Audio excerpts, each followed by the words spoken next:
મારું નામ રાજેશ મૂળજીભાઈ લાલકિયા છે। હું CH પાલોડિયા વિમેન્સ કોલેજમાં લેક્ચરિંગ ફિઝિકલ એજ્યુકેશનમાં સર્વિસ કરું છું।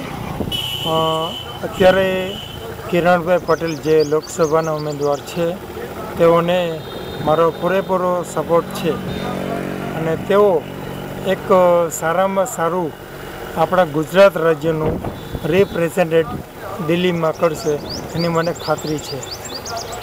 જેઓ અત્યારે રાજકોટ મુકામે ઘણી બધી એની સંસ્થા જે સ્કૂલ અને કોલેજીસ કુલ સ્ટુડન્ટ એમાં 12થી 15,000 જેટલા વિદ્યાર્થી ભાઈઓ બહેનો અભ્યાસ કરે છે। તેઓનું ભવિષ્ય ખૂબ જ ઉજળું બને એ માટે કોઈપણ જાતની કચાશ તેઓ સ્કૂલમાં કે કોલેજમાં રાખતા નથી એની મને અનુભવ છે અને ખાતરી પણ છે।